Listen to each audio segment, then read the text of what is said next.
está? Buenos días, alegrías. Me da gusto saludarles.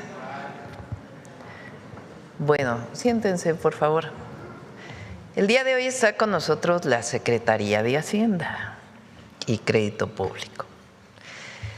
¿De qué se trata la conferencia de prensa, la conferencia del pueblo, la mañanera del pueblo del día de hoy?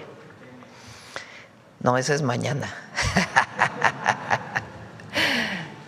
Hemos venido trabajando ya desde hace varios meses en diversos esquemas que nos permitan potenciar la inversión pública en el país. ¿Qué es la inversión pública? Pues es la inversión con recursos públicos, y ahora también vamos a presentar recursos mixtos, ¿qué quiere decir mixtos? Públicos y privados, en un esquema muy diferente a lo que eran las antiguas asociaciones público-privadas, que eran muy abusivas del recurso público, para poder construir todo lo que nos comprometimos para el sexenio y más. Cuando la inversión pública es mayor en carreteras, en hospitales, en escuelas, en energía, en agua, o sea, lo que llamamos infraestructura, que quiere decir, pues, las necesidades de caminos, de energía, de agua, todos los equipos, todos los caminos que se requieren para el desarrollo del país. Mientras más inversión hay en esto, pues hay mayor crecimiento de la economía. Durante muchos años se pensó que el crecimiento lo era todo. ¿Qué es el crecimiento de la economía? Se mide en el Producto Interno Bruto. Pero durante algunos años, bueno, México tiene muchos años que no hay un crecimiento sostenido, pero durante muchos años se pensó que solo el crecimiento de la economía era suficiente, pero nunca se pensó en la distribución de la riqueza generada. La cuarta transformación llega para garantizar que la riqueza que se genere se distribuya,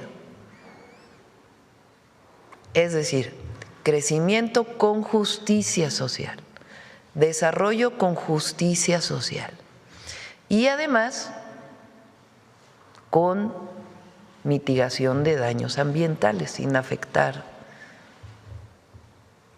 grandemente el medio ambiente.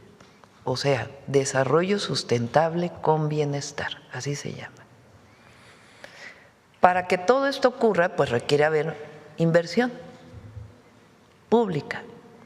Y es bien sabido que la inversión pública también impulsa la inversión privada. Por ejemplo, si se abre una carretera en algún lugar, pues entonces se pueden poner inversiones privadas desde una pequeña tiendita hasta una fábrica, porque ya hay comunicación.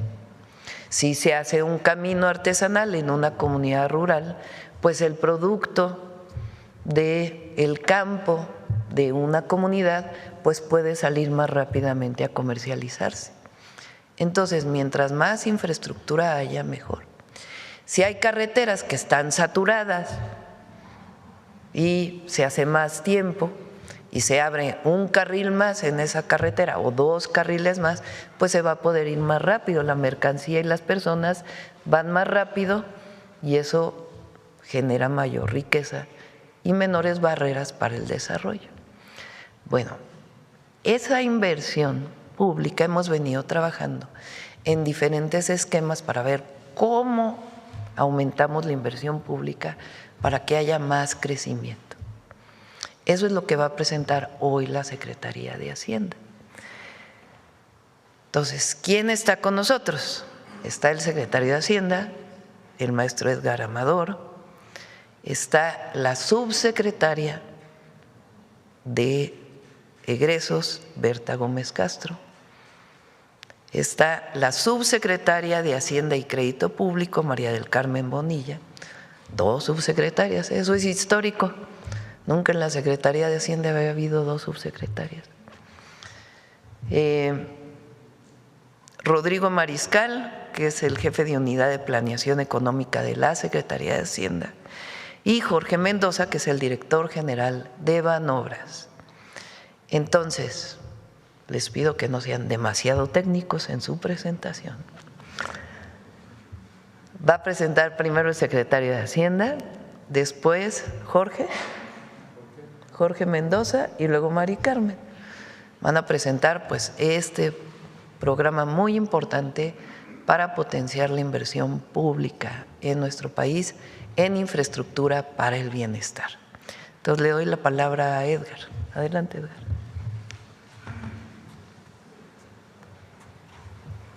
¿Quieres acá?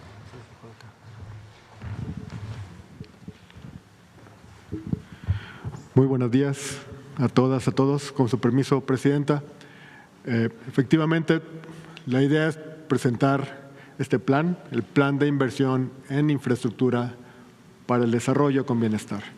Como bien mencionaba la Presidenta, hay una diferencia importante entre crecimiento económico, el crecimiento de las variables macroeconómicas, el PIB, consumo, la inversión y el desarrollo, ¿no? Necesitamos complementar el crecimiento con justicia, con distribución del ingreso. La siguiente, por favor. ¿Cuál es el centro de la presentación y el centro de la estrategia? Como lo mencionaba la Presidenta, la inversión pública. Vamos a empezar desde la base. La base fueron los 100 compromisos que la Presidenta hizo con el pueblo de México, y como hemos presentado aquí en pasadas conferencias mañaneras, quedaron plasmados en el Plan Nacional de Desarrollo. Dentro de esos 100 compromisos se articula una estrategia de crecimiento basada en el fortalecimiento del mercado interno, basada en el fortalecimiento de nuestras capacidades locales, domésticas, que es el Plan México, cómo agregamos valor a nuestra cadena global de suministros. Estos son la base, digamos, de esta estrategia de la planeación de la inversión en infraestructura para el desarrollo con bienestar. ¿Cuál es el eje rector de esta estrategia? La inversión pública. La inversión pública, la Presidenta ponía unos ejemplos muy claros respecto de la capacidad de la inversión pública, no nada más de ofrecer crecimiento per se, sino su capacidad para detonar crecimiento más allá de cada peso gastado en inversión pública.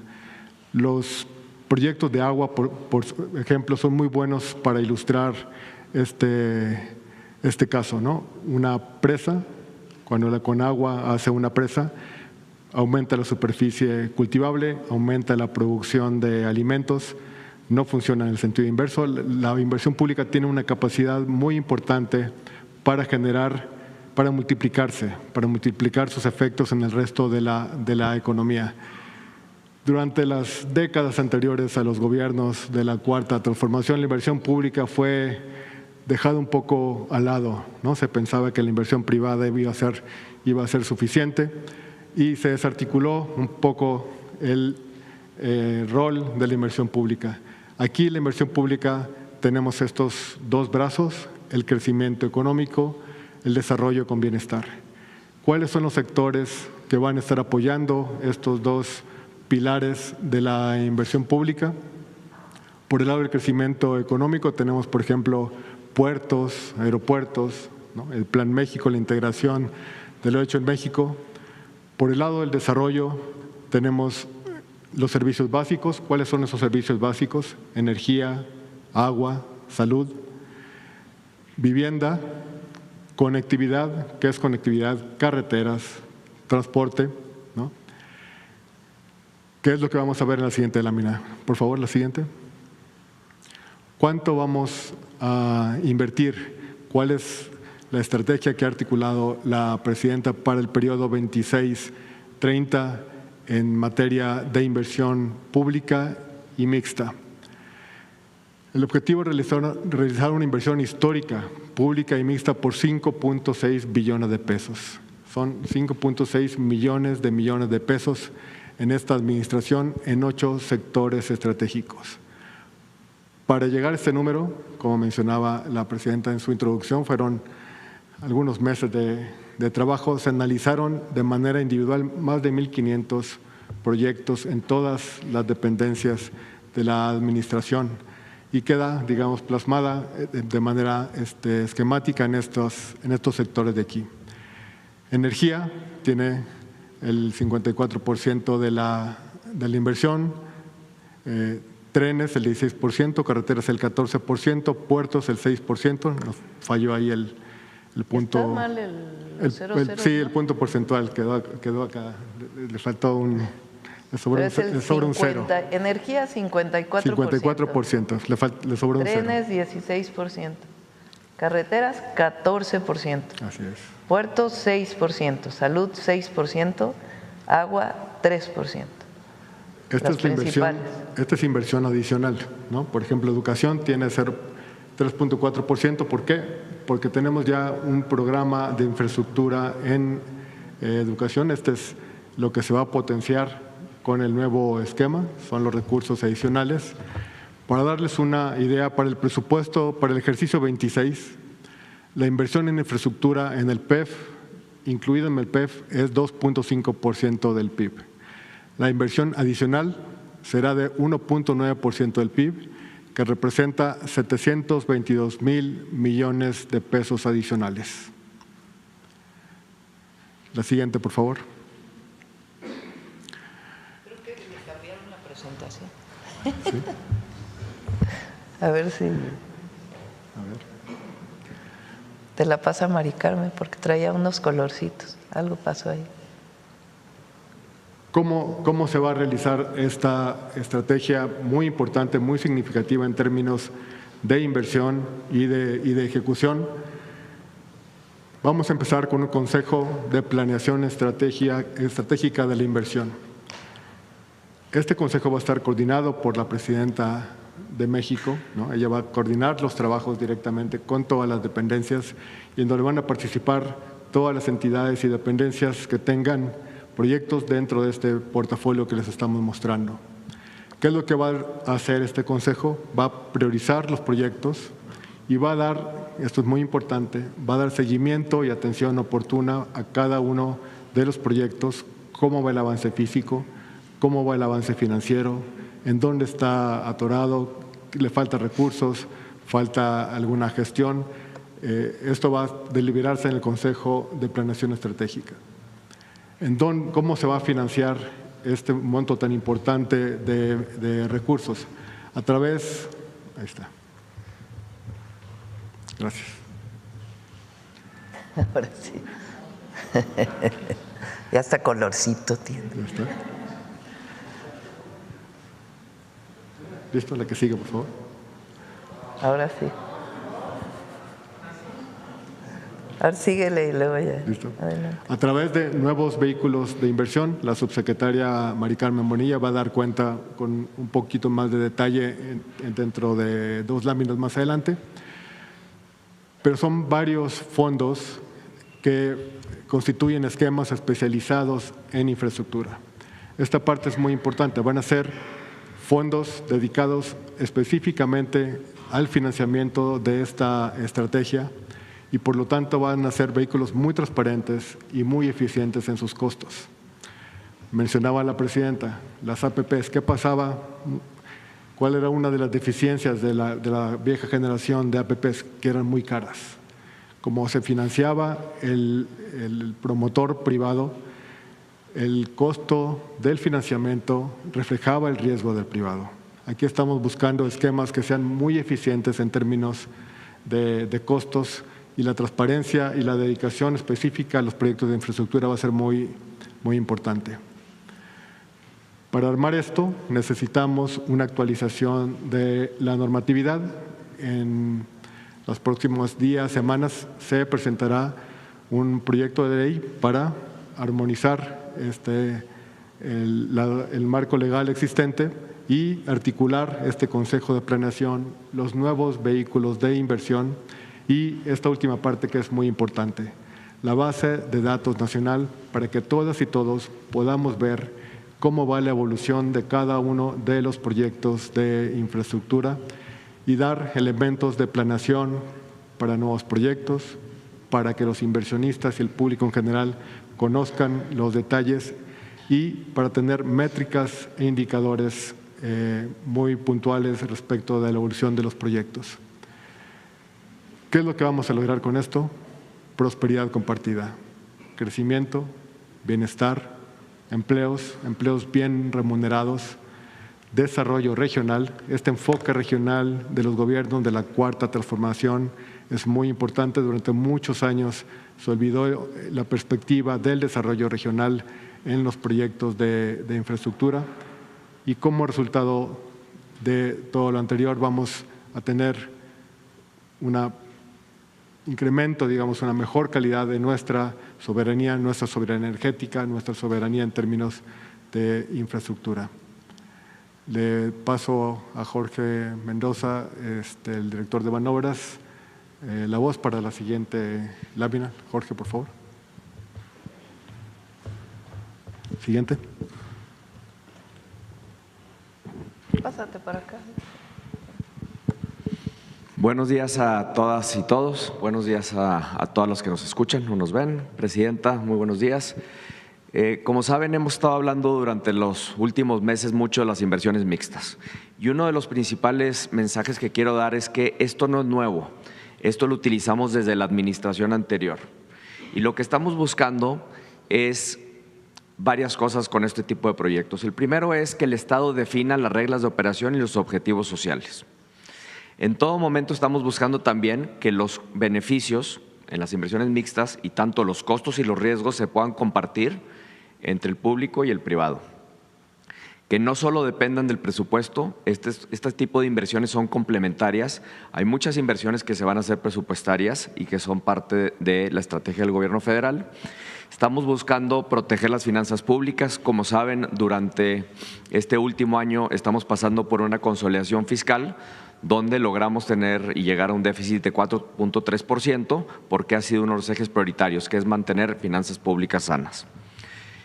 Y por último, estamos tratando de que todo lo que se haga con inversiones mixtas y en general la inversión con el país, que se genere un bienestar social, soberanía como prioridad y que toda la rama económica logre generar empleo, crecimiento económico, prosperidad compartida y una justicia social que tanto lo merece el pueblo de México.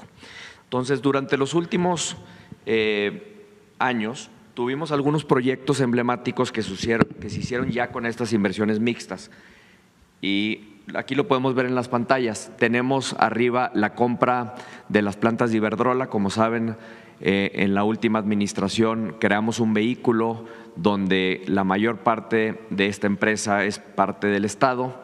Nosotros somos dueños ya de estas plantas.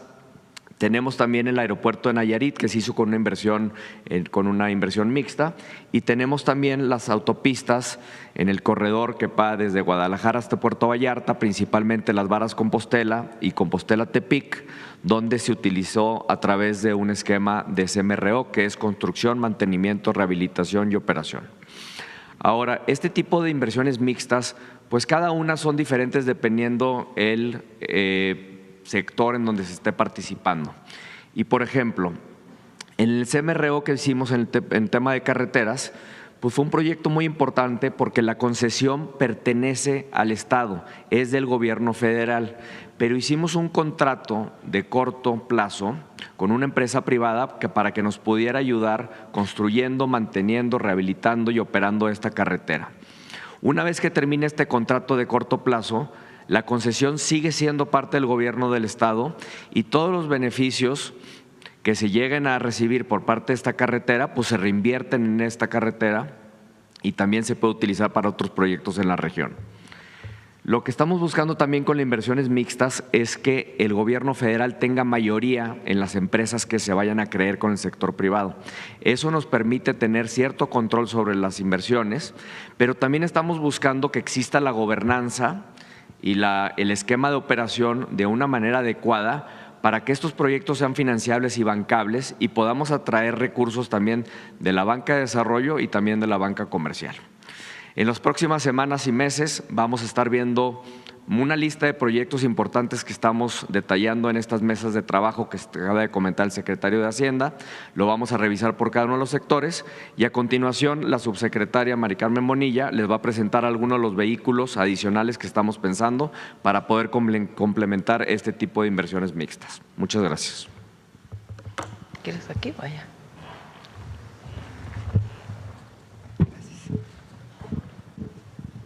Muchas gracias. Con su permiso, presidenta, secretario.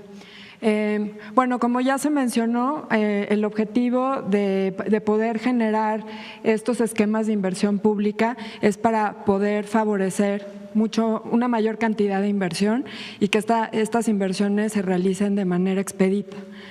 Por esta razón, tenemos varios esquemas. Estos esquemas están alineados con los proyectos en sectores estratégicos que ya se mencionó en la lámina anterior, que es energía, agua, trenes, carreteras, puertos, etcétera.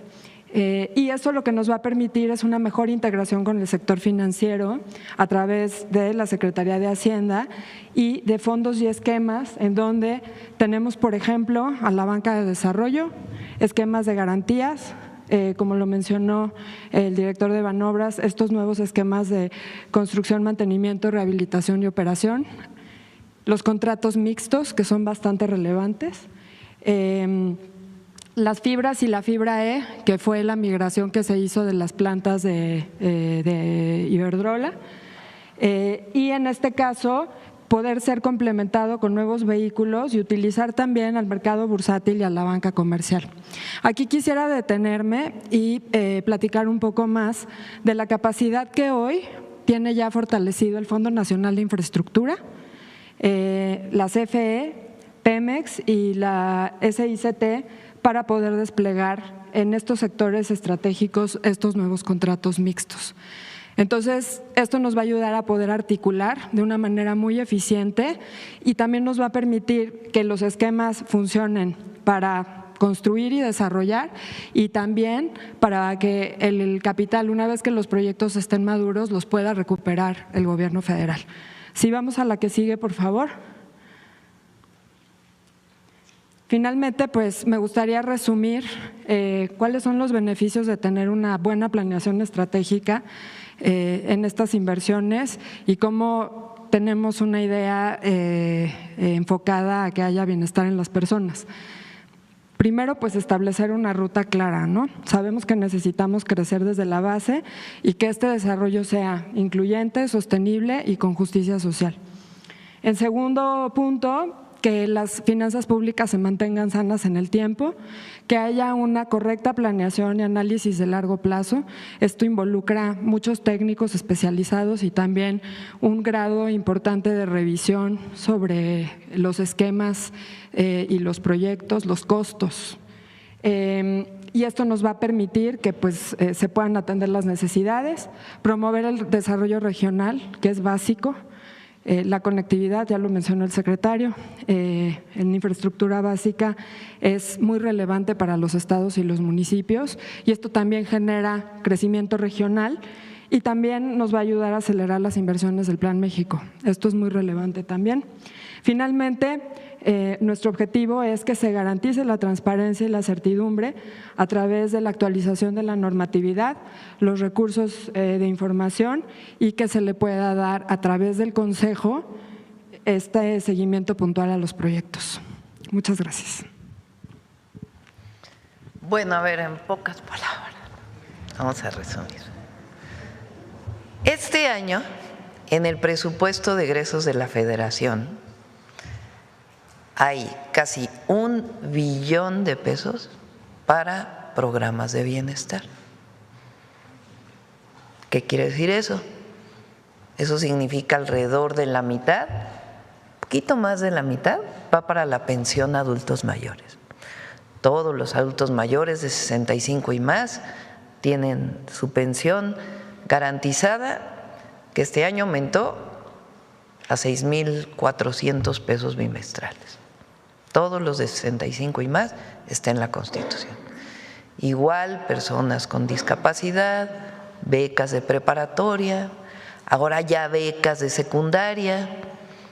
Va a haber una beca especial para útiles y uniformes escolares para todos los de primaria.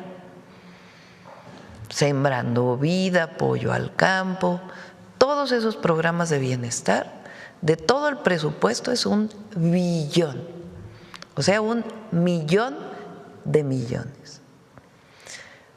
Para inversión, ¿cuánto hay? Hay poco más de 900,000 millones, o sea, también casi 1 billón de inversión. ¿Esa inversión en qué es? Caminos, agua, hospitales, compra de equipos para los hospitales, casi 1 billón. Bueno, este año, con estos esquemas diseñados por Secretaría de Hacienda, vamos a aumentar la inversión en 722,000 millones de pesos más. ¿Cuánto es esto? 2% del PIB. O sea, la inversión pública en carreteras, en agua, en energía va a aumentar todavía este año solamente 2% del PIB. ¿Cuánto en todo el sexenio, lo que nos queda de aquí al 2030?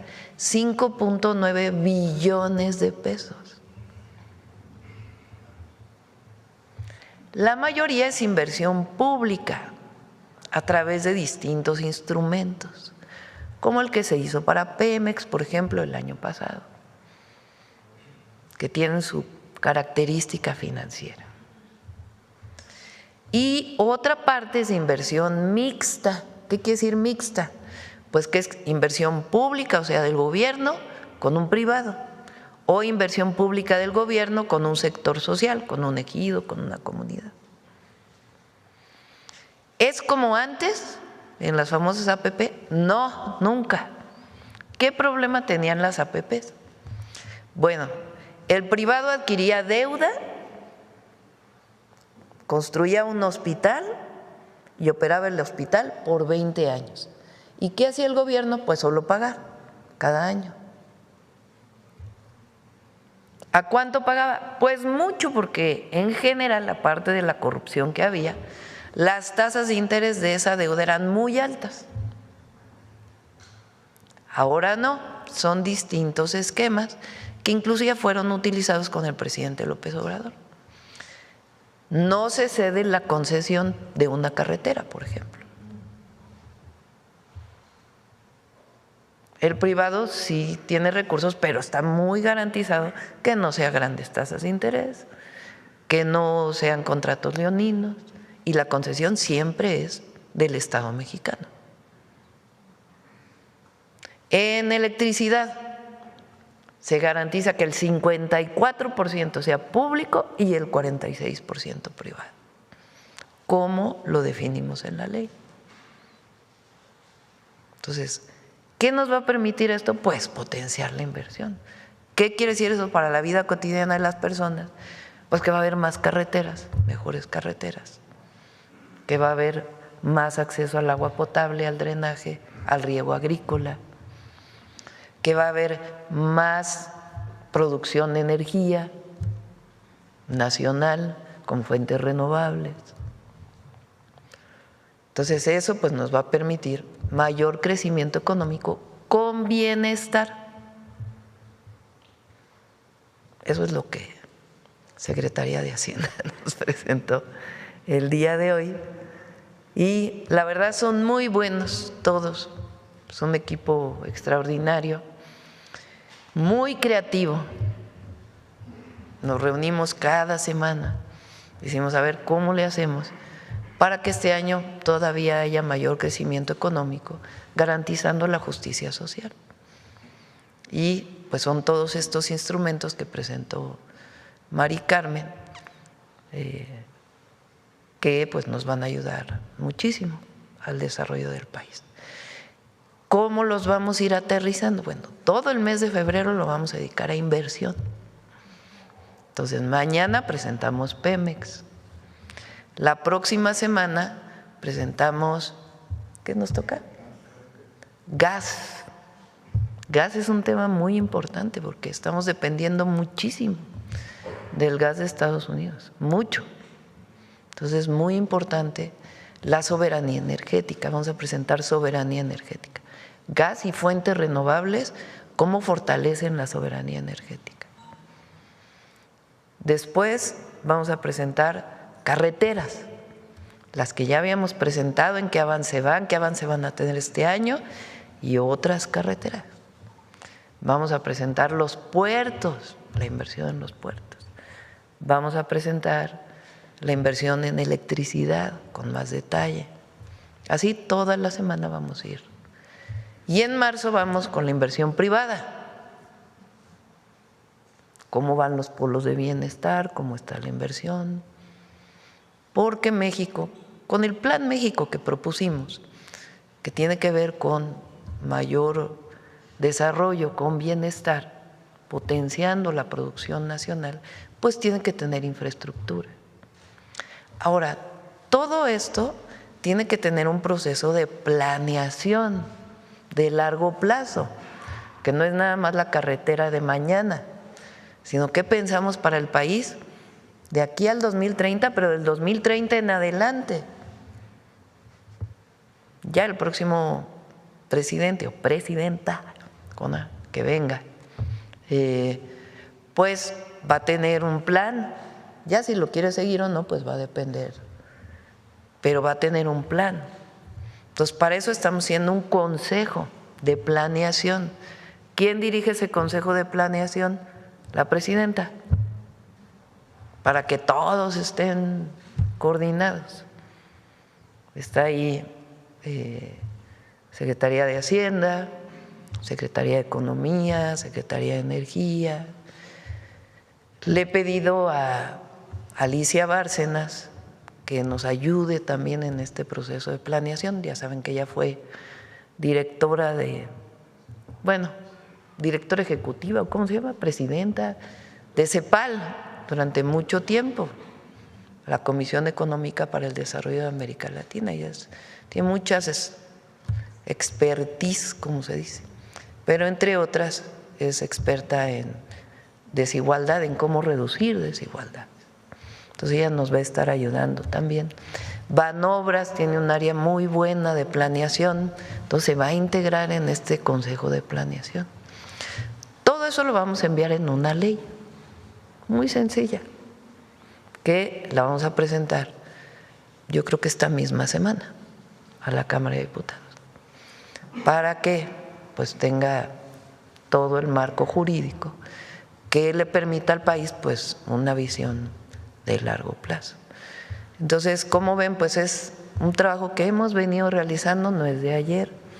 Lo presentamos el día de hoy para todos los que son financieros y conocen de temas técnicos, pues le habrán agarrado la onda a la parte más técnica, pero para todos y todas esto es bueno para el país, porque nos va a permitir mayor desarrollo con equidad, con bienestar, con justicia social, con protección al medio ambiente. Eso pues es muy bueno. Por cierto, aprovecho para decir que le pedí a Alicia, ya ven que alguna vez pensamos que podíamos proponer a Alicia como secretaria general de Naciones Unidas. Yo le dije, ¿por qué no nos ayudas en esta parte de planeación? Y decidimos apoyar a Michelle Bachelet, que ayer lo anunció el presidente Boric de Chile. Y Alicia pues es extraordinaria, es buenísima y nos va a ayudar, además de la Secretaría de Medio Ambiente, Semarnat, pues a todo este proceso también de planeación, que le pedí pues que nos ayude con toda la experiencia que tiene. Ya tiene muchos contactos internacionales y pues es un muy buen plan, es el fortalecimiento del Plan México, vamos a ponerlo de esa manera. Este año 2% del PIB adicional en inversión pública para infraestructura, importantísimo. Bueno, ahora sí, vamos a las preguntas. Vamos, sobre el tema.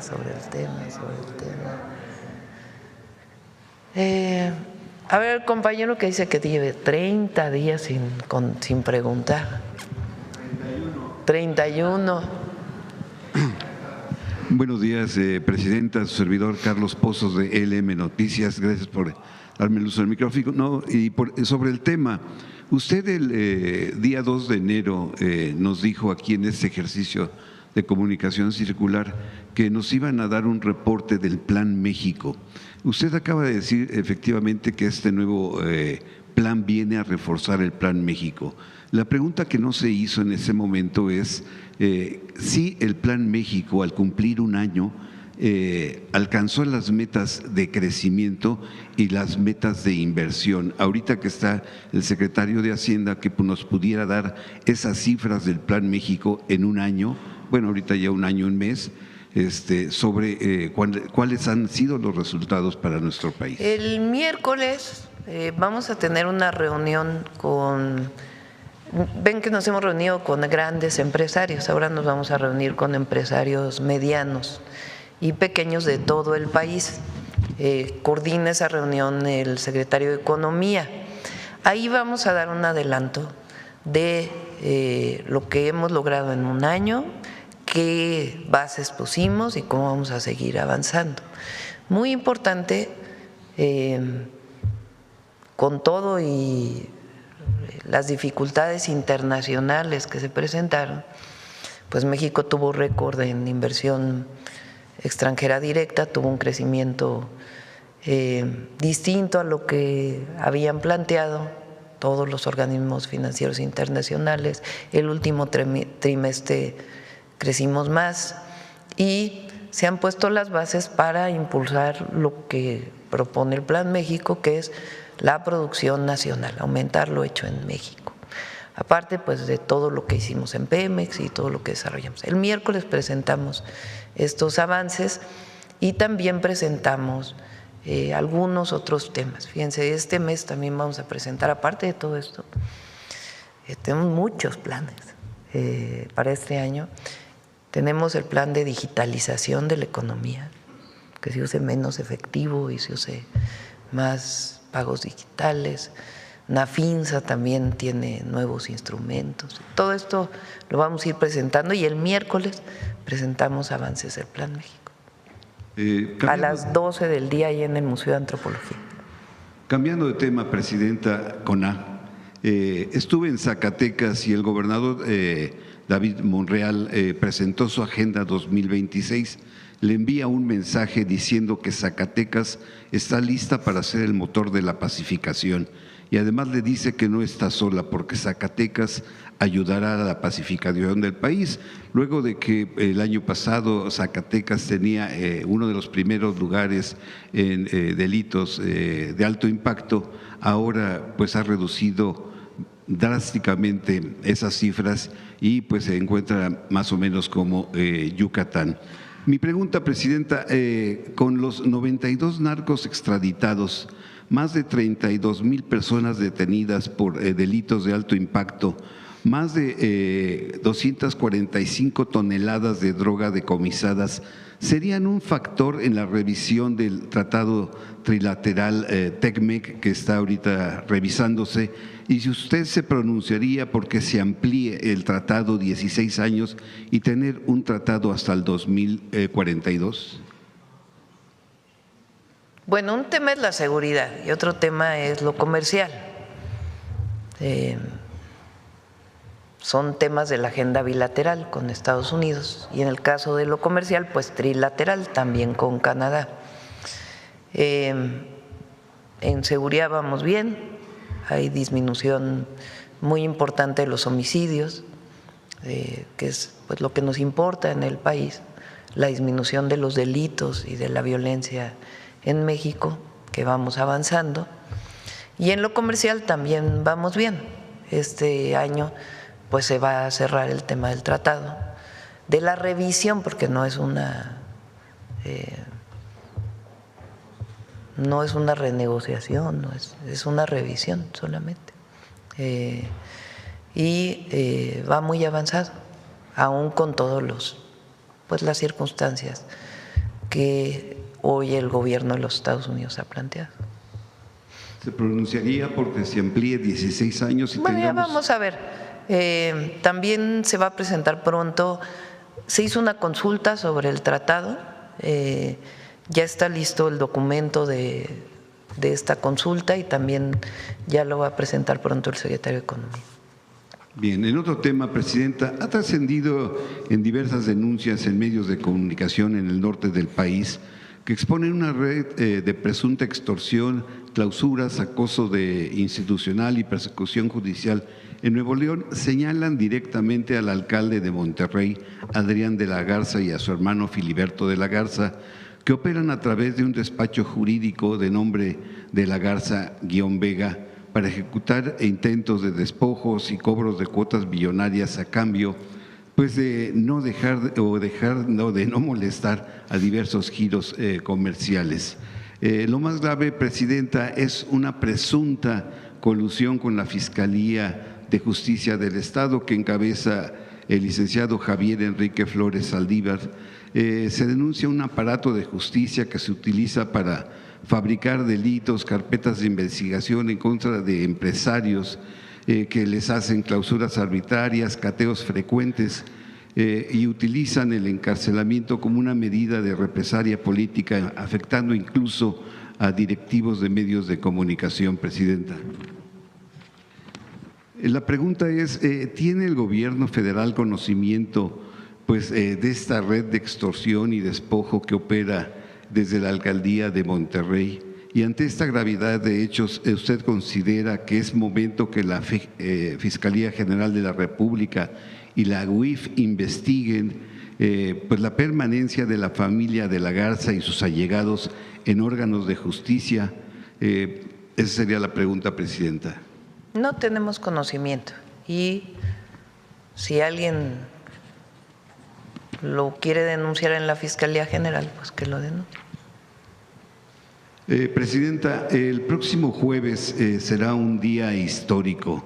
Es el 5 de febrero, se cumple el 109 aniversario de la promulgación de nuestra Constitución Política de los Estados Unidos Mexicanos, la cual es la ley fundamental de nuestro país, pero también es histórico porque estarán 3 mujeres en este magno evento. Usted, como presidenta del Ejecutivo Federal, estará también la senadora Itzel, y estará también por Cámara de Diputados la diputada Kenia. Mi pregunta es saber si en su discurso usted quedará en el Teatro de la República e impulsará reformas prioritarias como es la reforma electoral y la reforma laboral de la semana de 40 horas, que beneficiará a 3.4 millones de trabajadores. ¿Será parte de su discurso? Vamos a hablar de las constituciones. Las constituciones en las más, digamos, las grandes cartas magnas, que fueron la de 1824, 1857 y 1917, fueron producto de 3 transformaciones: la independencia, la reforma y la Revolución Mexicana. Es la construcción de un pacto social a partir de una nueva visión.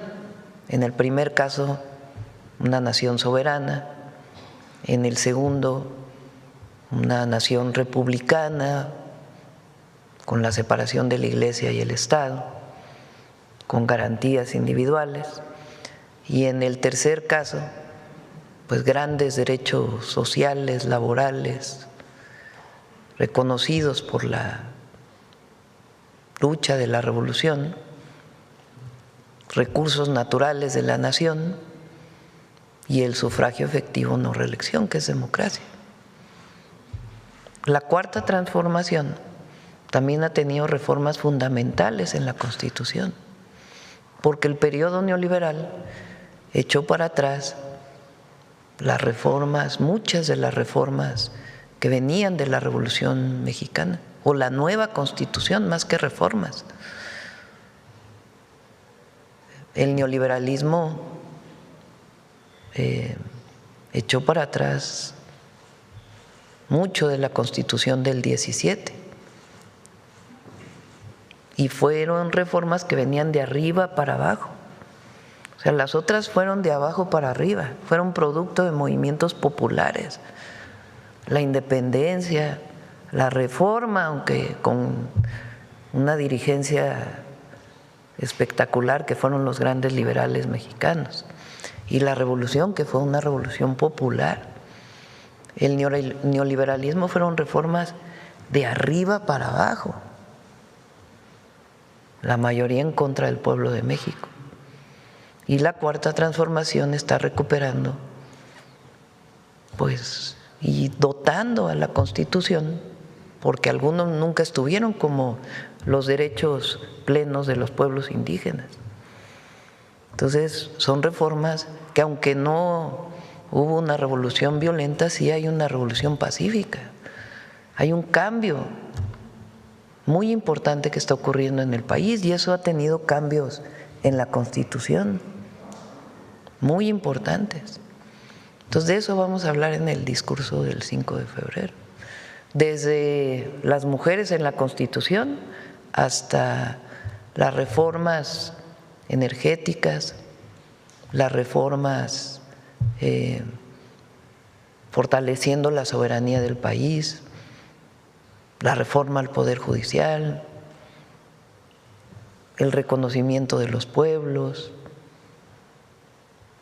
Todo eso son producto de un movimiento que viene de abajo, no que se impone desde arriba. Entonces, es muy interesante la historia de México en ese sentido, y lo que vivimos en todo el periodo neoliberal. Entonces, de eso es el discurso del 5 de febrero. Gracias, Presidenta. Y finalmente, en este espacio usted ha comentado en días anteriores la disposición de México de ser un vehículo para generar un mejor diálogo entre Estados Unidos y Cuba. Pero no se le ha preguntado, Presidenta, si usted aceptaría ser mediadora directa entre Cuba y Estados Unidos para acabar con el bloque que se le ha impuesto a Cuba por 60 años y realizar una primera mesa de trabajo entre ambos países, entre el presidente Canel y el presidente Trump. ¿Aceptaría usted ser mediadora directa? Eso depende de Cuba y de Estados Unidos. Cuba es un país soberano, independiente, Estados Unidos también. Pero México siempre ha puesto la mesa para poder atender cualquier conflicto en muchos momentos de su historia, y este no es la excepción, pero no es un asunto personal, es un asunto de la historia de la política exterior mexicana, de la doctrina Estrada. Es más, es una doctrina que viene desde Carranza, la doctrina Estrada, con Ortiz Rubio creo que es, ¿no?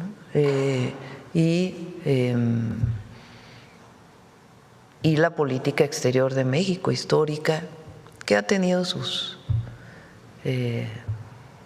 momentos de mayor oscuridad y momentos de gran brillantez. Entonces, es parte de eso, pero nosotros defendemos la soberanía de los pueblos por constitución y por convicción. Entonces, no es un asunto de que uno quiera protagonizar, no, eso no es. Es garantizar la paz, la seguridad y la soberanía. Pero ¿cuáles serían las señales que tendrían que dar el presidente? Bueno, pues tienen que venir de ellos, no de… Nosotros ya lo hemos dicho públicamente, en privado, pero pues ya depende de que se den las condiciones. Pero sí aceptaría usted. Bueno, no es un asunto personal. Y México, porque es México, no es la presidenta, es México, en la mejor historia de nuestra diplomacia y política exterior, siempre va a estar dispuesto a apoyar la soberanía de los pueblos y el diálogo para la solución pacífica de conflictos. Muchas gracias, presidente. Sí. Bueno, vamos. ¿Quién más? Estoy viendo quién está por acá. Ya Sonora ya pasó mucho, ya acabamos de ir a Sonora. A ver, el compañero, ya creo que ya habías preguntado, ¿sí, verdad? Bueno, pero de todas maneras ya te di la palabra. Muchas gracias, presidenta. Manuel Galetzi Ramírez, de Sin Línea y El Político en las Redes. Preguntarle al secretario Amador si ya hay cercanía de empresarios interesados en este plan que van a presentar y con qué perspectiva de crecimiento económico partiría, y se les está preguntando o anunciando que podría realizarse las inversiones.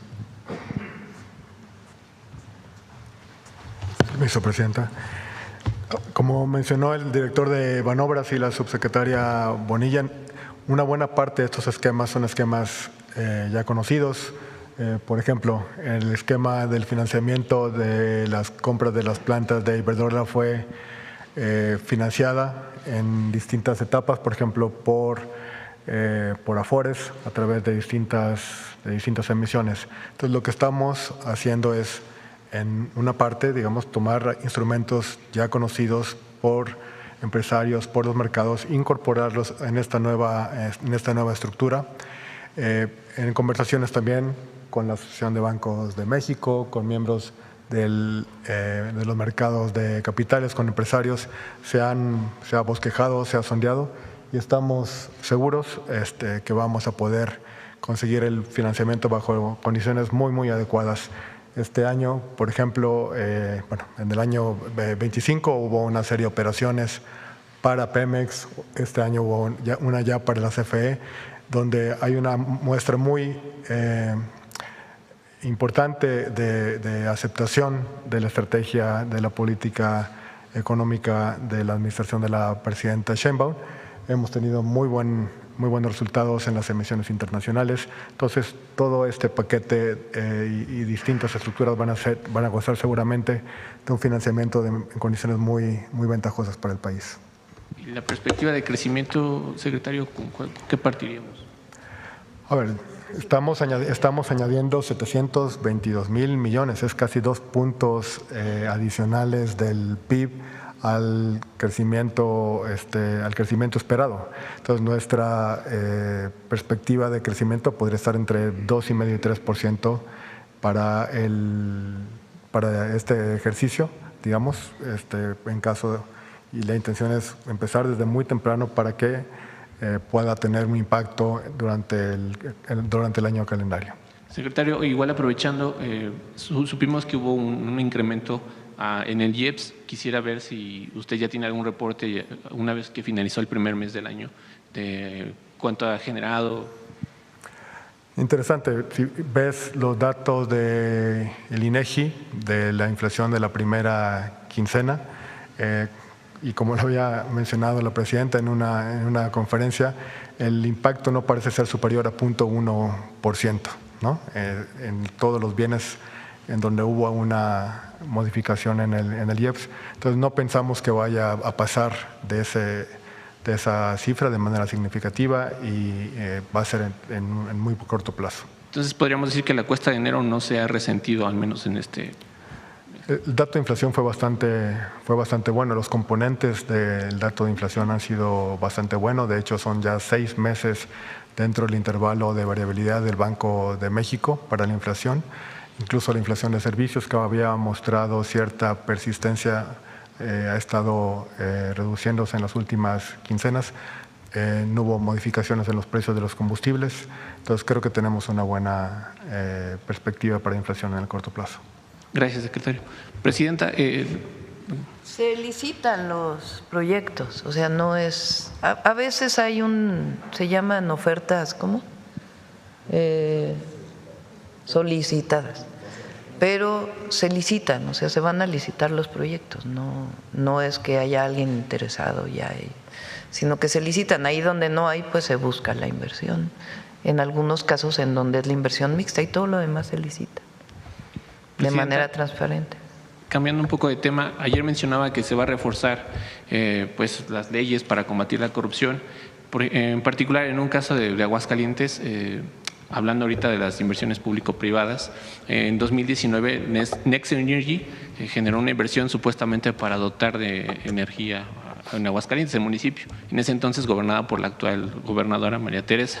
A la fecha se siguen pagando millones de pesos e incluso senadores y legisladores de Morena y PT han pedido que ese caso se atraiga a la Fiscalía. Yo quisiera preguntarle si este reforzamiento en el combate a la corrupción también incluirá, pues ahorita que usted misma hacía referencia a estas inversiones que desde luego generan mucha corrupción y esquemas opacos, si este tipo de casos podría traerse o pedirle a la Fiscalía que los atraiga y si se le va a dar una solución, porque en este caso en particular el dueño de esta empresa incluso ya fue procesado.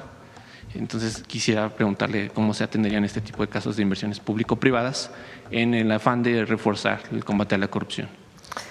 Algo muy importante es que no tendríamos la recaudación que tuvimos el año pasado, 2025, de cerca de 400,000 millones de pesos más que en 2024, si hubiera corrupción. No estaríamos este año con la cantidad de apoyos a la gente a través de los programas de bienestar si hubiera corrupción. ¿Dónde se iba ese dinero antes? ¿Por qué no se cobraban los impuestos? Pues porque había muchísima colusión. Si lo principal de la transformación es romper el vínculo entre el poder económico y el poder político, y los empresarios que cumplan su función, la iniciativa privada que cumpla su función y el gobierno que cumpla su función, que para nosotros una función esencial pues es atender a quien más lo necesita, atender al país atendiendo a quien más lo necesita. Entonces eso es algo fundamental. Ahora, ¿a qué me refería ayer? Hay muchos casos, por ejemplo este que presenta, que la Auditoría Superior de la Federación tiene que revisar. Entonces tiene que fortalecerse la auditoría para poder revisar los recursos federales que se van a los estados. Otros casos del pasado que la Fiscalía pues tendrá que revisar, es una cuestión de la Fiscalía. Pero hay otros que son la vida cotidiana de las personas, que si en una ventanilla alguien pidió dinero, que si un policía todavía en algún lado pide dinero. Eso que a veces sigue ocurriendo, pues hay que empoderar a la gente para que pueda denunciar bien y que se puedan tomar las medidas. A eso me refería yo en este proceso, porque arriba pues ha disminuido la corrupción, porque la oposición está en otro canal, que se les olvida lo que hicieron ellos, o más bien no se les olvida, quieren que se olvide lo que hicieron ellos. Muchos casos, ya nomás García Luna y lo que hizo posterior a cuando fue secretario y posterior a cuando fue secretario de Seguridad, pero muchos otros casos. Pero el tema es, ¿por qué planteo esto?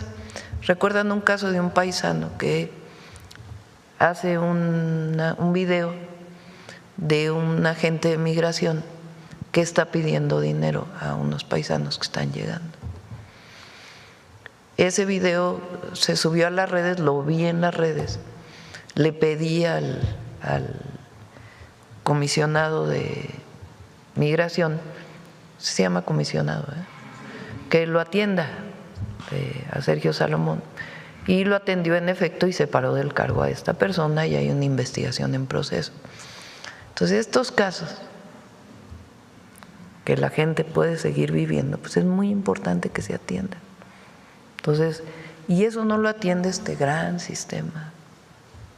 Entonces, a eso me refería y en eso estamos trabajando una propuesta de empoderamiento del ciudadano, del pueblo, porque esa es nuestra visión. Presidenta, también ahorita retomando un tema que nos mencionó sobre respaldar la candidatura de Michelle Bachelet para las Naciones Unidas, ¿qué representa para México una oportunidad de que una funcionaria con reconocimiento diplomático y en la región sobre todo defienda los intereses multipolares, que una geopolítica pues de mayor cordialidad y que sobre todo pues primero es mujer, ¿no? Ya toca mujer. Segundo, pues ella fue ya 2 veces presidenta de Chile, es una mujer reconocida, conoce Naciones Unidas y tiene una visión pacifista del mundo y de atención a los pobres. Es muy importante. Entonces, por eso decidimos apoyar su candidatura y Alicia pues nos va a ayudar en más cosas todavía aquí en el gobierno. Más trabajo, Presidenta. ¿Es posible fomentar un discurso de mayor paz en medio de tantas tensiones geopolíticas? Siempre. Fíjense, ahora se va a celebrar, ¿qué día es? A ver, ¿por qué no platicas del Tratado de Tlatelolco?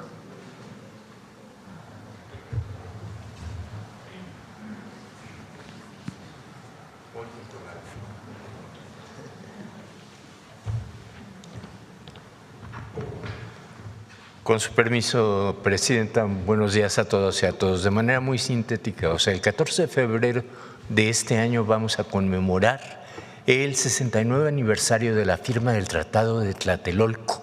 Es un tratado de una importancia fundamental que en los años más difíciles de los 60 logró México, a través de su política exterior, convencer de la importancia de no tener arsenales nucleares en todo el continente latinoamericano, el subcontinente como lo llaman, y el Caribe, para evitar una crisis como la que vivimos en 1962 con los misiles rusos en la isla de Cuba, que da el origen a todo este proceso.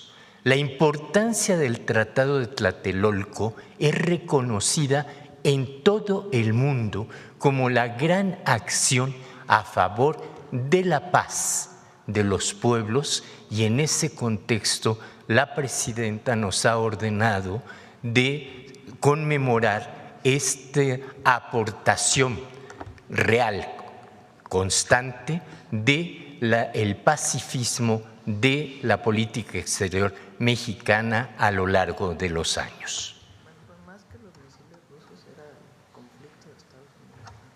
Exacto, o sea, recordar, como me está diciendo muy atinadamente, como siempre la presidenta, o sea, era un conflicto entre Cuba y los Estados Unidos. Y ese conflicto entre Cuba y los Estados Unidos, México logra proponer ante el mundo una opción que fue la desnuclearización de los países latinoamericanos y del Caribe, para evitar que fuese ese un riesgo de posibles incursiones de Estados Unidos o de cualquier otra potencia en nuestro territorio.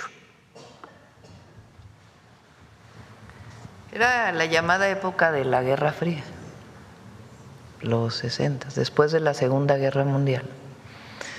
El debate principal, digamos, en el mundo, el conflicto principal, pues era la entonces Unión Soviética y Estados Unidos. Y durante mucho tiempo, porque proliferaron entonces las armas nucleares en todo el planeta, y particularmente en la Unión Soviética y en Estados Unidos, como un mecanismo de defensa, se decía. Que ustedes saben pues que es la bomba más destructiva de todas, la que usa la energía nuclear, que solamente se ha usado 2 veces en Japón. Esta crisis de los misiles que se le llamó entre Cuba y Estados Unidos, estaba el presidente Kennedy, en realidad era una amenaza de Estados Unidos hacia la isla, con Kennedy. Supuestamente había misiles en Cuba y Estados Unidos estuvo a punto de lanzar misiles nucleares a la isla. Y entonces México juega un papel muy importante.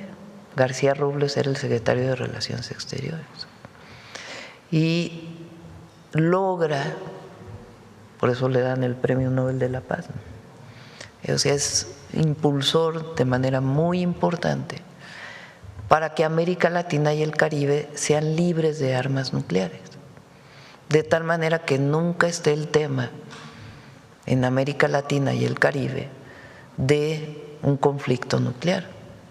Entonces, ningún país de América Latina y el Caribe construye armas nucleares, ninguno, a diferencia de otros. Y eso se logra con el llamado Tratado de Tlatelolco, que es una de las tantas virtudes de la política exterior mexicana. México, incluso durante el periodo neoliberal, funge de manera muy importante para evitar una crisis mayor en Centroamérica, en la participación de Estados Unidos en Nicaragua, en El Salvador. Entonces, incluso con Miguel de la Madrid está el Grupo Contadora, que es, ¿cómo se llama? El secretario de Relaciones Exteriores de entonces, Sepúlveda Amor, que juega un papel muy importante para que en la isla de Contadora se den pláticas para poder llegar a la construcción de la paz, incluso en esos momentos. Entonces, México va a seguir jugando siempre el papel de construcción de la paz en el mundo, de soberanía, de defensa de la soberanía de los pueblos, siempre, porque así lo hacemos por convicción y por constitución, y de no intervención. Entonces, Presidenta, a lo mejor para entender, sería una de las peticiones principales a la candidatura de Michelle Bachelet que termine definitivamente con el bloqueo de Estados Unidos a Cuba, a lo mejor. Bueno, eso ya se votó en Naciones Unidas. La mayoría ha votado en Naciones Unidas, solo 2 países no lo han aprobado, Estados Unidos e Israel. Entonces, hay una mayoría que dice que debe terminar el bloqueo, que no se nos debe olvidar la situación de Cuba por el bloqueo. Entonces, pero bueno, ya es parte de nuestra historia. Ya solo para terminar, Presidenta, ¿no considera usted que el hecho de que Adán Augusto ahora vaya a buscar el voto en territorio le genere un descrédito? ¿No tiene un desgaste político ya considerable?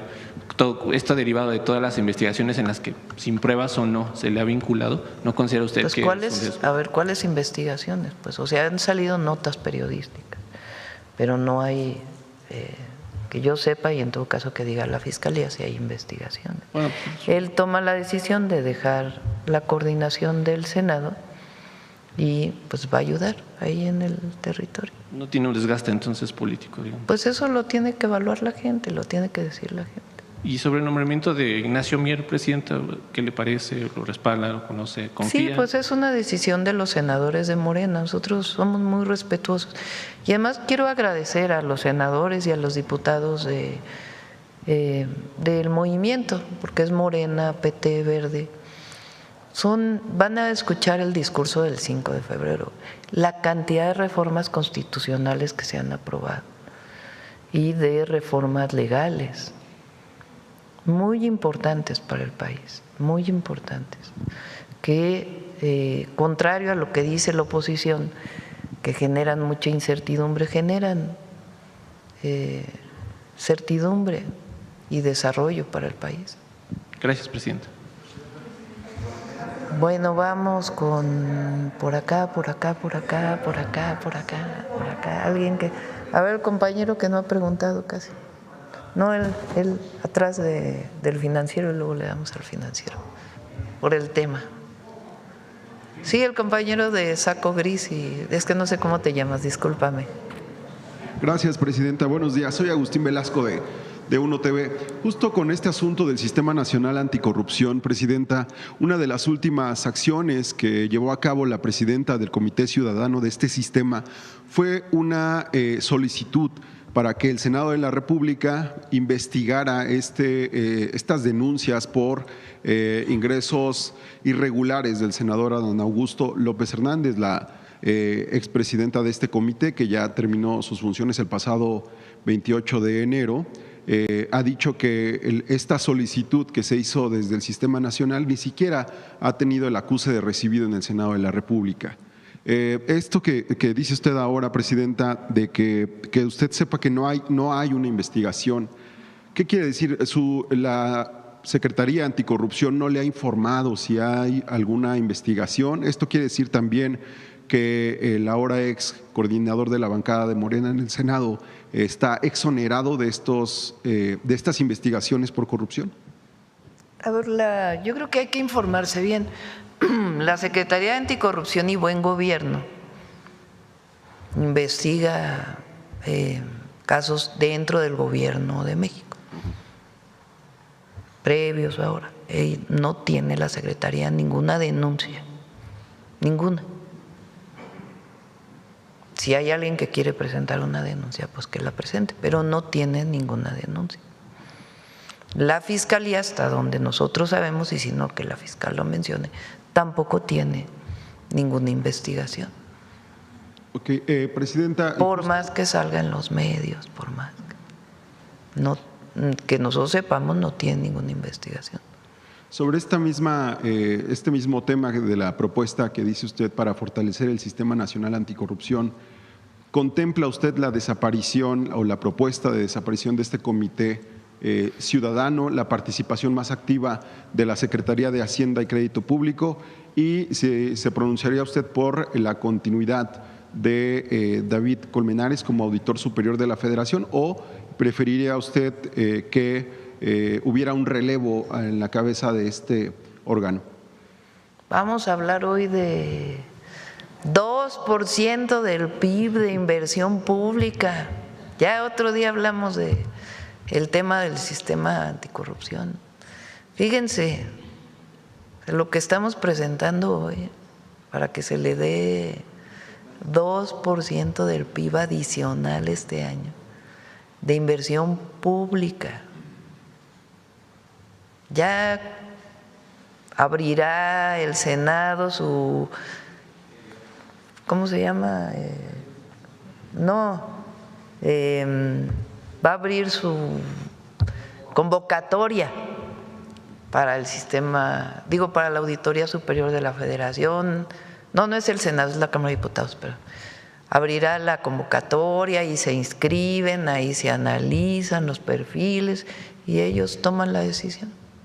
Otros 2 temas más, presidenta. En Campeche se ha dado a conocer que los legisladores del Congreso están buscando reactivar el fuero para protegerse de posibles persecuciones políticas desde el gobierno del Estado. Dicen, algunos tienen carpetas de investigación por distintos posibles delitos. ¿Qué opina usted respecto a la reactivación del fuero en el estado de Campeche tras 10 años en los que se dio marcha atrás a esta protección para los legisladores? A todos en Campeche, serenidad y paciencia, paz y amor, a todos, a todas. Presidente, en temas de seguridad, ya desde finales del año pasado las carreteras en Guerrero, justo para llegar al puerto de Acapulco, han sido constantemente bloqueadas con demandas en contra de policías comunitarios. ¿Qué le ha dicho su gabinete de seguridad acerca de estos bloqueos que han sido constantes y que afectan a miles de turistas que van y vienen al puerto de Acapulco? Se está investigando en particular este caso. En efecto, ha habido 3 bloqueos relacionados con este tema. Lo presentó hoy la secretaria de Gobernación y se está haciendo una investigación de todo el contexto relacionado con esto. Presidenta, ¿ya saben a qué grupo estaban vinculados los participantes, posibles participantes en el asesinato de los familiares del secretario de Educación Pública, Mario Delgado? Ya saben que estos temas lo informa el Gabinete de Seguridad.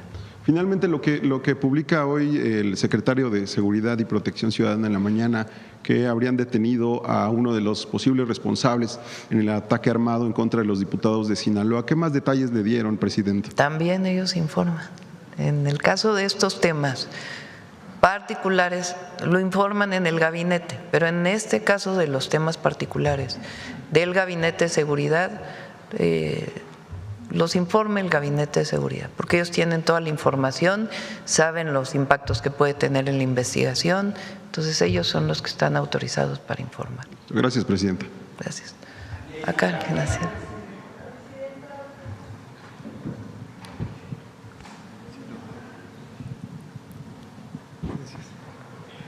Gracias, doctora. Buenos días. Eduardo Ortega, del periódico El Financiero. Si me permite preguntarle al secretario de Hacienda, entiendo que para este año había una estimación de entre 1.8 y 2.8% de crecimiento económico.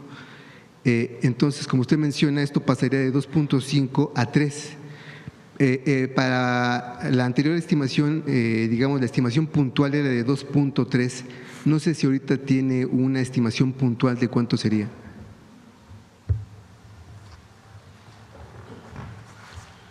Típicamente es la mitad del rango, digamos, entre 2.5 y 3 sería 2.7, pero estamos con mucha certeza que la probabilidad de lograr un crecimiento cercano al 3% es muy importante, ¿no?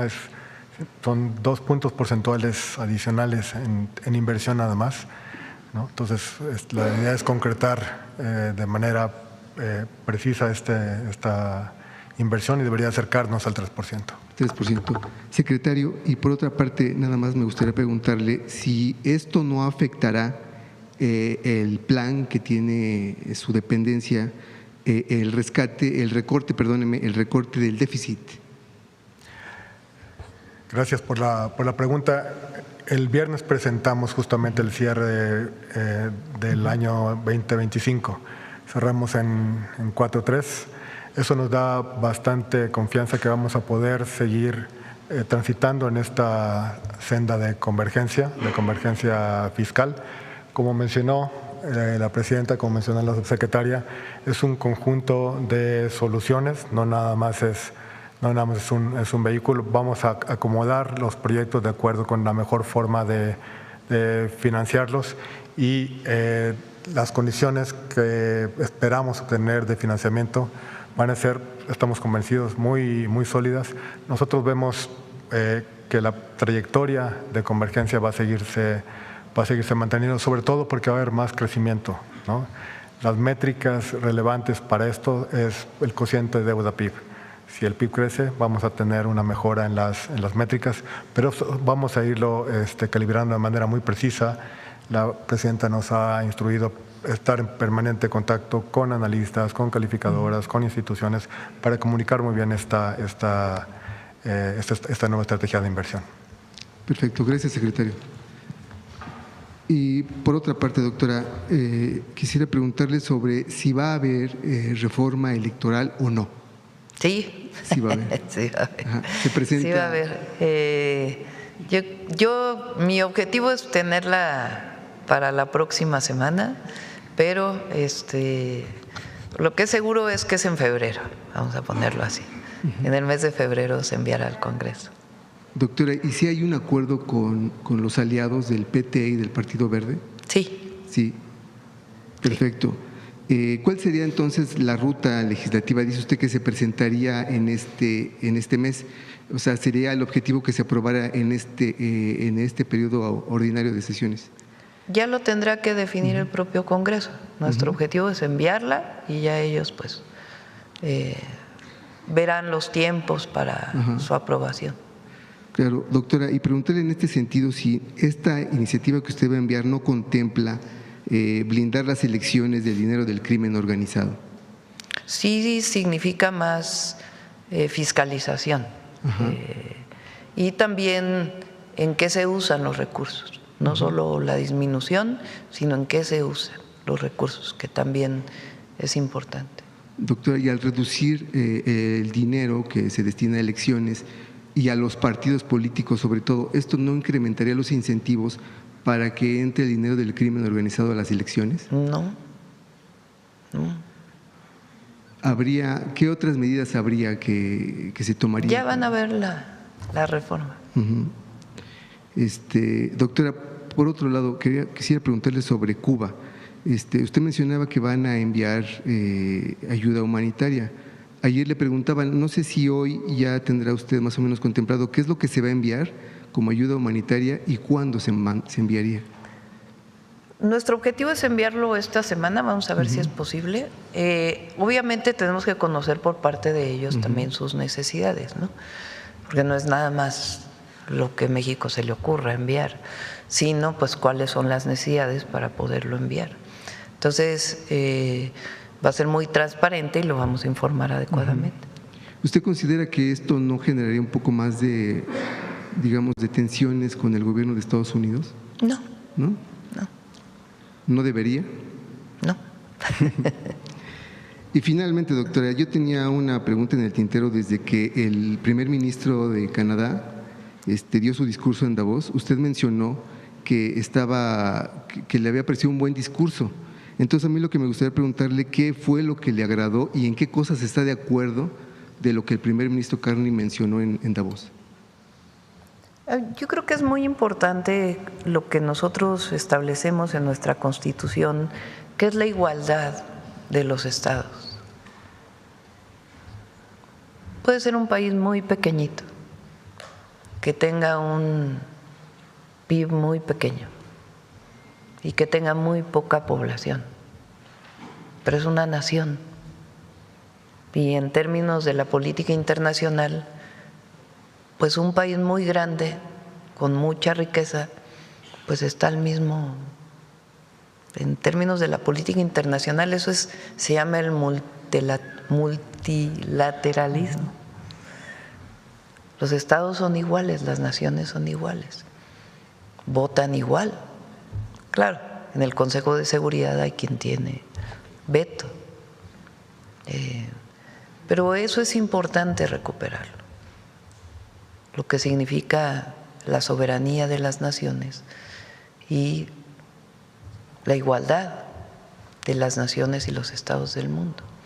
Creo que eso se tocó en el tema para no entrar en mucha polémica. Claro. A mí me gustaría preguntar en específico de una frase que él menciona acerca de, él dice que es un nuevo orden, ¿no? Que más bien está basado en la ruptura y no en una transición. Y dice una frase: si no estamos en la mesa de negociaciones, seremos el plato principal. ¿Qué piensa usted de eso? En lo que me referí, para no entrar a más debate. Yo creo que en la relación de México, en particular, con todos los países del mundo, nuestro objetivo es igualdad y defensa de las soberanías. En nuestra relación con Estados Unidos lo que hemos pedido siempre es respeto a nuestra soberanía, a nuestro territorio, a la manera en que los mexicanos y mexicanas hemos decidido gobernarnos. Y por más tensión que haya habido, ha habido respeto. Entonces, eso es lo que queremos mantener, respeto entre las naciones. Gracias, doctora. Vamos. A ver, Nancy, que anda por aquí. Gracias, presidenta. Buenos días. Todavía hay tiempo. Buenos días a todas y a todos. Nancy Flores, de la revista Contralínea. Presidenta, hace unas semanas le consulté sobre los fideicomisos que tiene todavía el gobierno federal y a propósito de estos informes que presenta la Secretaría de Hacienda al Congreso de la Unión cada trimestre, ya se presentó el del cuarto trimestre de 2025 y al cierre del año pasado se informa que hay registrados 155 fondos y fideicomisos con un saldo de 610,000 millones de pesos. 25 de ellos concentran el 92.8%, es decir, 566,000 millones de pesos. En aquella ocasión usted me indicó que se revisaría, pero también que hay algunos que son muy importantes y en efecto hay muchos de estabilización, pero también hay otros como el Fondo de Participación de Riesgos 11,480 de Nacional Financiera, que se utiliza para compartir el riesgo con la banca privada que da créditos a empresas privadas. Es decir, si alguna empresa o compañía privada no paga esos créditos, el pueblo rescata a esas empresas, es decir, se paga ese crédito con ese recurso. Preguntar si la Secretaría de Hacienda tiene un avance de esa revisión, si se va a tomar en cuenta pues la extinción de algunos de ellos o si se va a dar algún informe.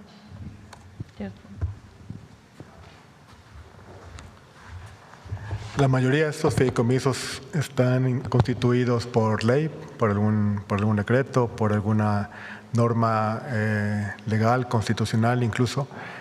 Por ejemplo, de los que mencionas en Nacional Financiera, el más grande es el Fondo de Estabilización de los Ingresos Presupuestales, el FEIP, que cerró el ejercicio con 127,000 millones de pesos.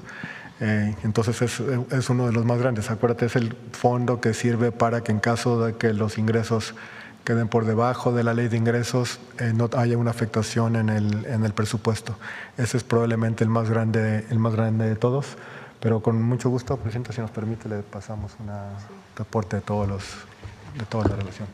La parte de capital de riesgo de Nafinsa, desde el sexenio anterior del presidente López Obrador, antes se usaba para las grandes empresas, como si los grandes empresarios necesitaran un apoyo de Nafinsa, pues no. El objetivo es que se use para nuevas empresas. Entonces, por ejemplo, hay un grupo que tiene un nuevo invento que ha sido patentado y que quiere producirlo. Pero siempre hay un riesgo, ¿no? De que a la hora de su desarrollo, pues no necesariamente tenga el impacto que se supone puede tener. Entonces ahí es donde hay capital de riesgo, pero no se está planteando, desde entonces se quitó para las grandes empresas. Es en todo caso un fomento al nuevo empresario, la nueva empresaria que tiene un nuevo desarrollo y que se comparte el riesgo para pues garantizar de alguna manera que haya tasas adecuadas de los préstamos que se dan. Entonces, está en ese marco, no está en ningún marco de apoyo a los grandes empresarios. Sí, nada más a ver si se iba a revisar, si algunos de ellos podrían extinguirse. Sí se están revisando desde que nos preguntaste. La mayoría están en la condición en la que dice Edgar, pero de todas maneras se están revisando todos para ver si todavía hay recursos ahí que puedan ser utilizados para el desarrollo y que no estén guardados para algún privilegio, que era lo que antes ocurría. Presidenta, también aprovechando que está el Gabinete de Hacienda, pues preguntar cómo va este tema de la revisión de las empresas factureras. Sabemos que es un tema que le ha importado mucho a su administración, pues ir acabando con estos esquemas fraudulentos y también lo del huachicol fiscal, si hay algún avance en ese sentido. No está aquí el SAT, no vino ni ingresos ni el SAT, pero te lo debemos a todos, para una presentación particular de cómo son los mecanismos, tanto de Secretaría de Energía como del SAT, para el tema del huachicol y el SAT, y también está trabajando con la Fiscalía General de la República. Presidenta, también se ha dado a conocer, porque así lo hizo el propio presidente Donald Trump, que ha pedido a México pues aplicarse en algunas medidas que son de carácter no arancelario, saber cuáles son esas medidas. Se habla de más de 50, si algunas tienen que ver con el sector hacendario, precisamente cuáles se estarían pues aprobando o tomando en cuenta y cuáles no, y por qué razón. También sabemos que hay algunas de carácter medioambiental, está el tema Calica, por ejemplo, que usted misma lo ha mencionado. Son 54 que lleva pues ya tiempo trabajándose, varios meses. Ya prácticamente todos están saldados y hay algunos que no se puede hacer exactamente lo que ellos dicen. Por ejemplo, el tema de que ellos decían, se están poniendo barreras al sector eléctrico. Entonces decíamos, bueno, pues no, sencillamente pues hay una nueva constitución, hay una nueva ley que establece 54-46, hay 46% de oportunidad para inversión del privado. Está el tema en efecto de Vulcan, se llama, que es el área donde tenía una mina explotación, que el presidente López, que se excedieron en el impacto ambiental que tenían, se explotó de más, se declaró área natural protegida, ellos tienen una controversia relacionada con el tratado y se está buscando algún mecanismo, si hay una solución, que pudieran explotar en otro lugar que no sea área natural, con todos los criterios ambientales establecidos, que esa zona que finalmente es de su propiedad se pueda dedicar a otros temas, un puerto que ellos tienen que pueda tener otros usos. Entonces está en ese trabajo, todavía no hay un acuerdo en esa perspectiva. Hay otros temas que tendrían que ver con…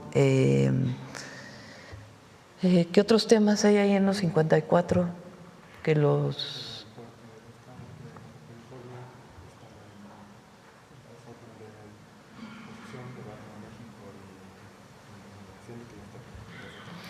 sí, algunos temas de competencia que relacionadas con los nuevos organismos de competencia, la Comisión Nacional Antimonopolio y algunos otros temas como ellos. Pero se puede hacer una exposición, lo lleva todo la coordinación la Secretaría de Economía, pero nunca cedemos en nada que consideramos pues que vulneran ni nuestra soberanía, ni nuestras leyes, ni nuestro proyecto. Pero la mayoría no iba en ese sentido, o sea, de poner en riesgo nuestra soberanía. No, no, para nada, sí. Presidenta, y también… mucho tenía que ver con aclaraciones de temas que se suponían que estaban violando el tratado y que se demostró que no violaban el tratado. Presidenta, también el día de ayer pues hizo una exposición amplia de estas carencias que vive San Quintín, bueno, los jornaleros y las jornaleras que viven en San Quintín, y también de lo que significará el plan de justicia, este plan integral de justicia. Preguntarle si antes de que pues se instale este centro de justicia laboral se va a revisar con puntualidad el tema y sobre todo a sancionar a las empresas que violan los derechos laborales, entre otras cosas, pues decía usted ayer que algunos de estos jornaleros y jornaleras o la mayoría, pues ni siquiera se les paga un salario mínimo, muchos de ellos o la mayoría trabajan unas jornadas extenuantes de más de 10 horas sin pago de horas extra, por supuesto, y ni siquiera alcanzan este tope del salario mínimo. Evidentemente esto estaría violando también derechos humanos, el derecho humano a un trabajo digno. Preguntarle si va a haber sanciones para las empresas que incurran en ello o se esperarán hasta que esté el Centro de Justicia Laboral. Tiene que haber inspecciones. Muchas de las inspecciones laborales se delegan a los estados de la República y en este caso pues estamos poniéndonos de acuerdo con el gobierno del estado de Baja California y la Secretaría del Trabajo para hacer inspecciones y garantizar que más allá de la sanción, que en todo caso debe existir, pues lo que necesitamos es la garantía de que en efecto no son estas jornadas extenuantes y se pague adecuadamente. ¿Bajo qué criterio le dan, digamos, la vuelta? ¿De qué se trabaja? Lo que se llama destajo, que la verdad es una muy mala manera de describirlo. Que es que te pago por el trabajo que realizas a partir de la colecta de fresas o de frambuesas o de cerezas que se haga, o de pepino o de jitomate. Entonces te pago por caja, entonces no te estoy contratando directamente, sino que te pago por caja. Pues el problema es cuánto pagan por caja. y lo que tienen que cargar, porque recogen, cargan la caja y lo llevan a ciertos lugares. Entonces tenemos que garantizar pues que esa manera de explotación, porque en realidad es eso, pues no siga subsistiendo y que haya un trabajo digno vinculado con el trabajo agrícola. Entonces, para eso es el Centro de Justicia, pero van a iniciar inspecciones. Y también este formato que estamos haciendo, que ya tiene que venir un cambio en la Ley de Comercio Exterior para que ahí se ponga laboral y ambiental, esas dos palabras, y a partir de ahí, entonces un certificado laboral de exportación. Entonces, ¿vas a exportar tantos aguacates?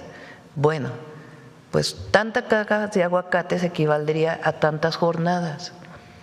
Esas jornadas pues tienes que demostrar que contrataste a los trabajadores y tienen seguridad social, tienen seguro social. Entonces, eso no existe actualmente. Entonces, eso va a estar incorporado en la agricultura de exportación, la garantía de que en efecto se están respetando los derechos laborales. Entonces, eso se cambia la ley, ya viene, incluso ya se habló con los empresarios para que estén de acuerdo en ello, que no vengan amparos o algo así, sino que haya acuerdo y que a partir de ahí pues ya venga la revisión en la exportación de la garantía de que están cumpliendo con la justicia laboral a los trabajadores. Presidenta, ya por último preguntarle sobre el tema Cuba, saber si hubo alguna respuesta del gobierno de Estados Unidos para el tema de las ayudas humanitarias que tienen que ver con envío de petróleo, si hay alguna fecha tentativa para reanudar este envío de petróleo por la vía de ayuda humanitaria, porque finalmente pues el pueblo cubano está sufriendo bastante. Algo que es importante que ustedes sepan es que Cuba tiene comercio con muchos países. No es porque la oposición ha querido ahora, ¿no? México es el único país. No, España tiene inversiones, tiene comercio. Muchos países tienen comercio con la isla, o sea, no. Ahora, ¿qué pasó? Estados Unidos publicó que va a poner aranceles al país que envíe petróleo, de manera directa o indirecta. Entonces decimos, bueno, en particular en el caso del petróleo, que además había un contrato, porque no solo, que representa menos del 1% de la producción de petróleo de México, porque todo hay que ponerlo en contexto. Pero en el caso del petróleo, que sí lo necesita la isla, pues estamos viendo los alcances de ello y estamos usando todas las vías diplomáticas. Aún no hay un acuerdo en este sentido, pero buscamos pues que haya sensibilidad, sobre todo pues por el apoyo al pueblo cubano. Gracias, Presidenta. Gracias. Bueno, vamos a… ¿Quién más? 2% de aumento de la inversión del PIB, a ver del tema de la compañera de Baja California. Presidenta, buenos días. Tere Mora Guillén, corresponsal del canal de las noticias que se transmite en el estado de Chihuahua y en Juárez y en los municipios fronterizos de Mexicali y Tijuana. Tijuana también, entonces también. Todo bien. Presidenta, a mí me gustaría preguntarle, para el desarrollo con bienestar, ¿se actualizará la normatividad? ¿En qué sentido? Es una ley que le da un marco legal a todos estos esquemas de financiamiento y un marco legal al Consejo de Planeación. Eso es lo que estamos enviando. ¿Y eso se toma en cuenta también para las inversiones con sustentabilidad? Sí, por supuesto, aparte de los impactos ambientales que ya existen en la Ley General del Equilibrio Ecológico. Muchas gracias, Presidenta. Y también le quiero comentar, el presidente de Estados Unidos, Donald Trump, conmemoró el 178 aniversario del fin de la intervención estadounidense en México. El mandatario aseguró que su gobierno defiende la frontera sur contra invasiones, detiene el flujo de drogas y migrantes y persigue lo que describió como redes narcoterroristas en todo el hemisferio occidental. ¿Cuál es su opinión al respecto?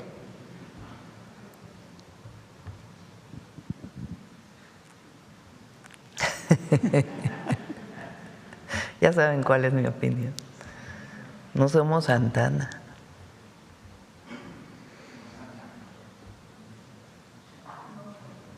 Sí. Hay que defender la soberanía siempre. Aquí aplica otra vez la doctrina Estrada. Sí, pero la doctrina Estrada viene después. Fíjense, el siglo XIX lo que fue en México. Sí, es la soberanía y la autodeterminación de los pueblos. Sí, por supuesto, en ese sentido. Presidenta, con todo esto de que el gas viene de Texas, ¿habrá incremento del producto o escasez? ¿Cómo? Que si con todo, con el gas que viene de Texas, no, ¿habrá escasez o se incrementará el costo del gas? No, bueno, sí hay un incremento por las heladas, muy importante, y es parte de lo que tenemos que plantear con todas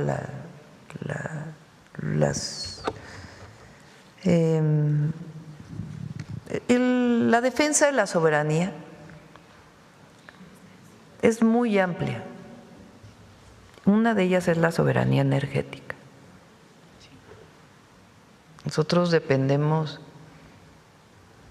al menos 75% del gas que consumimos viene de Estados Unidos.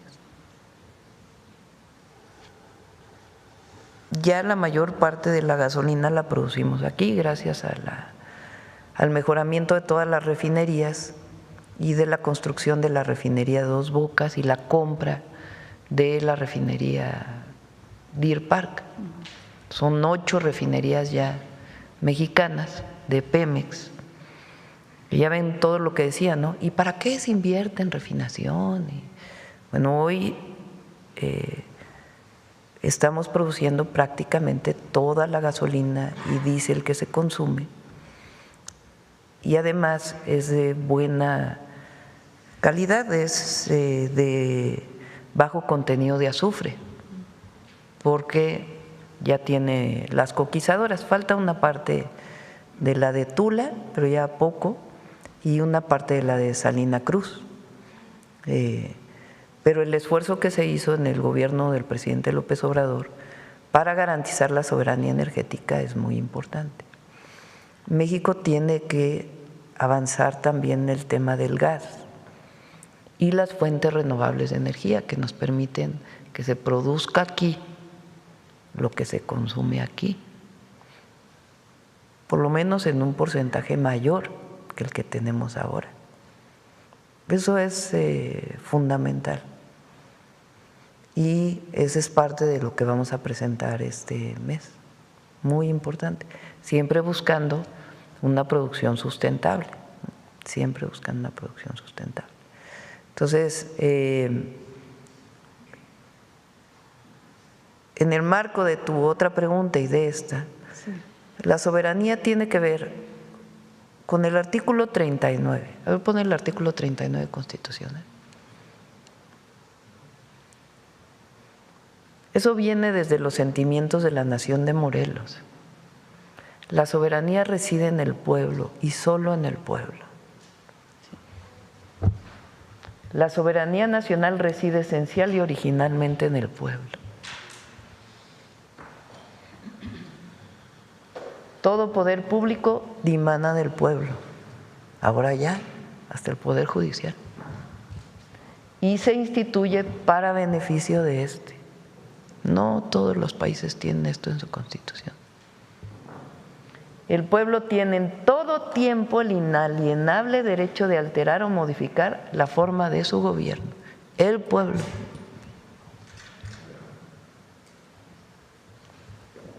El artículo 40.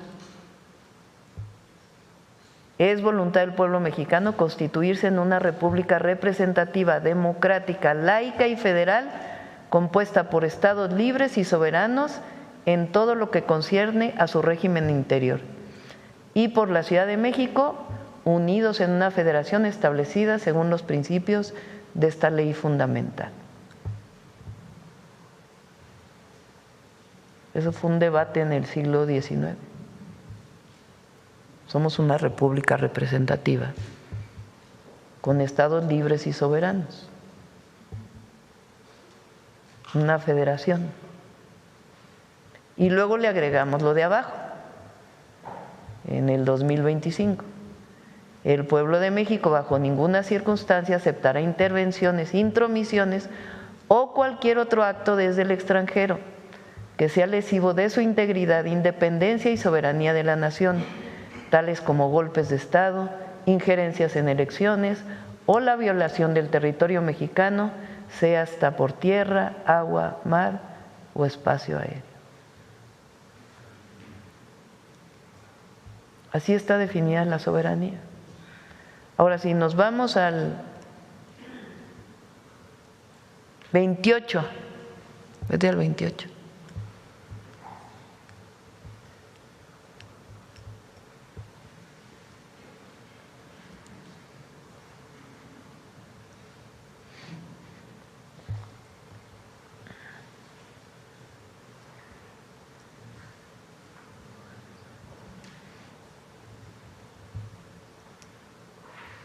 En los Estados Unidos mexicanos quedan prohibidos los monopolios, las prácticas monopólicas, los estancos, las condiciones de impuestos y las exenciones de impuestos en los términos y condiciones que fijan las leyes. El mismo tratamiento se dará a las prohibiciones a título de protección a la industria.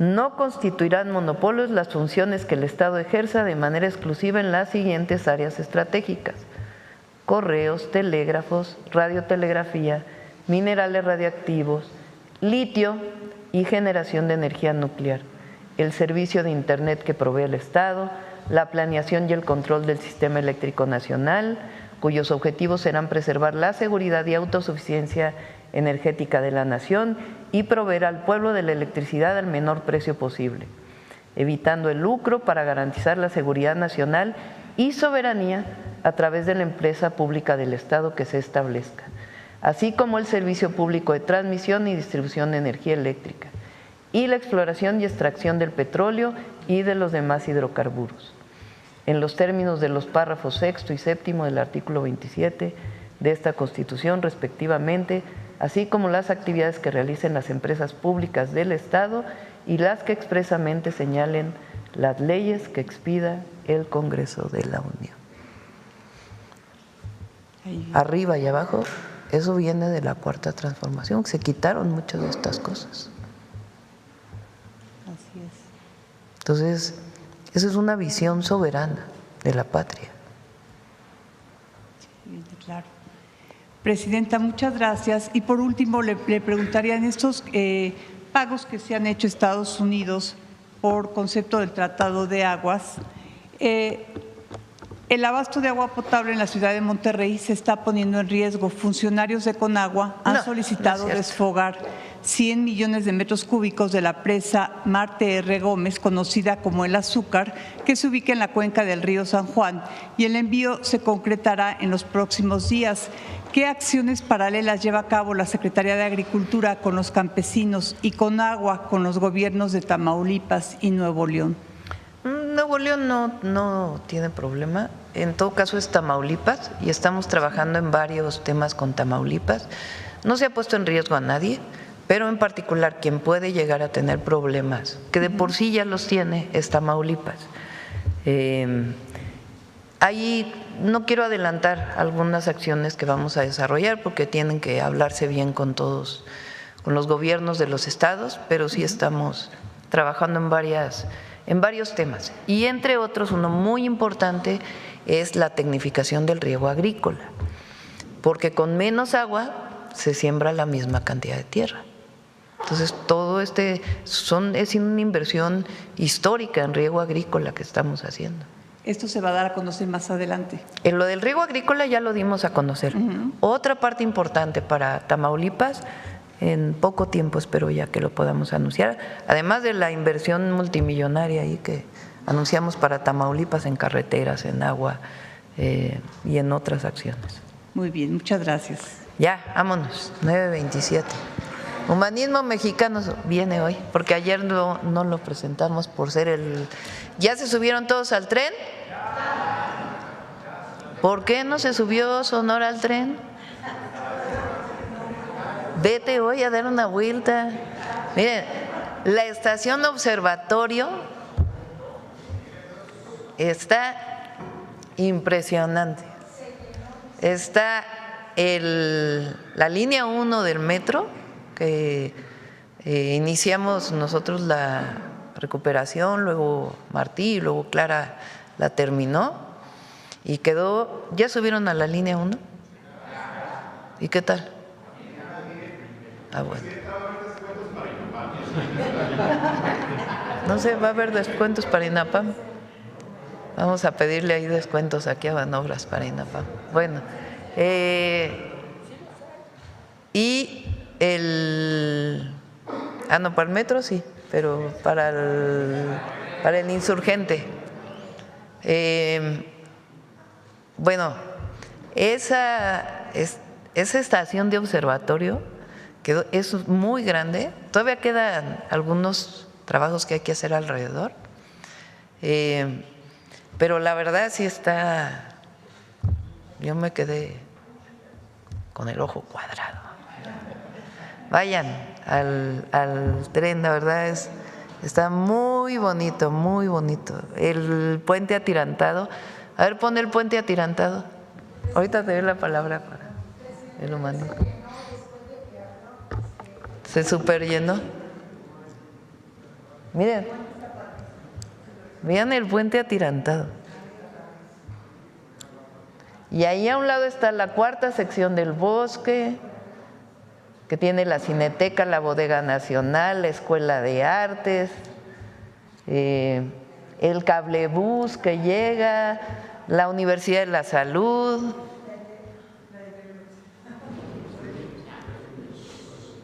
También. Pero miren qué bonito quedó. Muy, muy bonito. Bueno, adelante, vamos con Humanismo Mexicano. Hoy no, mañana. A las 12 es la reunión. Va a ser, no es aquí. Es en antropología. Es en antropología y van a estar invitados. Sí. Con su permiso, Presidenta, muy buenos días. Es un honor estar nuevamente aquí con ustedes. Una Constitución es la base sobre la que se construye, sobre la que se constituye una nación.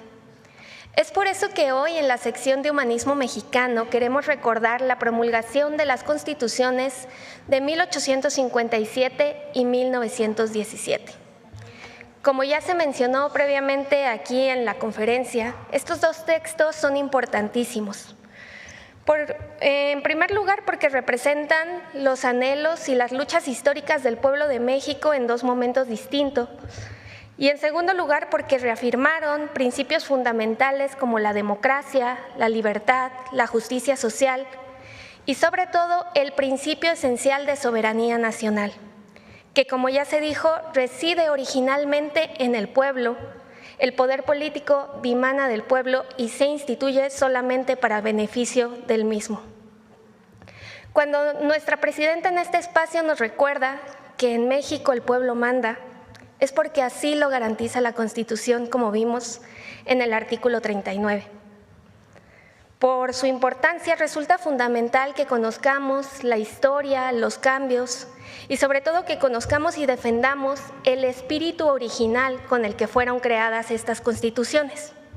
Y para ello les hemos preparado el siguiente video. A 169 años de la promulgación de la Constitución de 1857 y a 109 años de la de 1917, la Cuarta Transformación de la República ha logrado recuperar y profundizar los fundamentos que han animado desde los albores de la independencia los principios rectores de nuestros pactos sociales, fortaleciendo su raíz primordial que no es otra que la soberanía reside esencial y originalmente en el pueblo.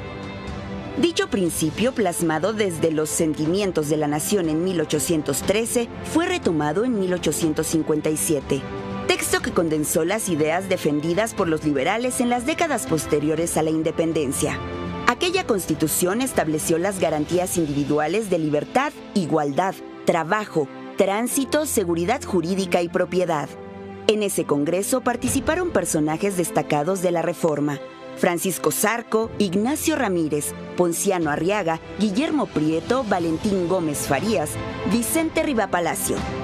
Las leyes de reforma profundizaron el mandato soberano por la separación entre Iglesia y Estado, la libertad de cultos, de pensamiento y la enseñanza científica y laica.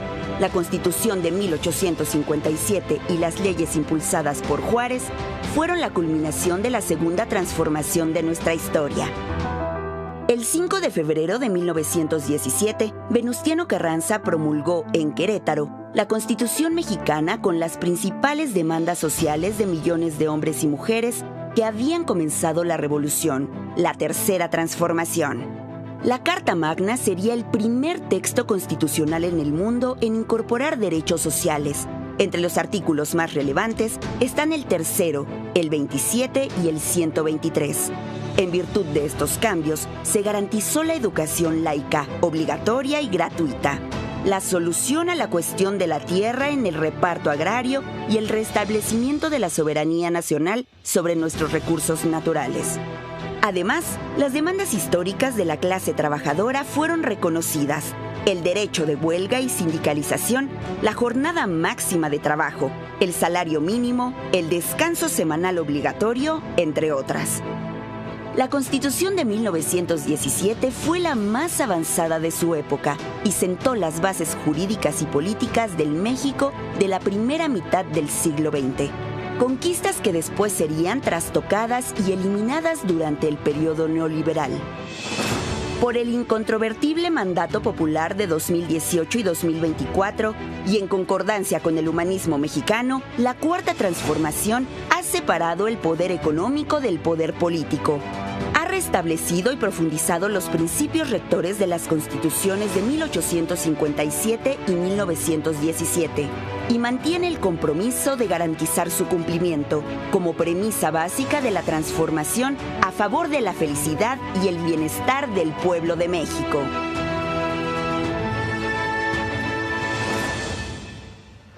Muchas gracias, con permiso. Gracias.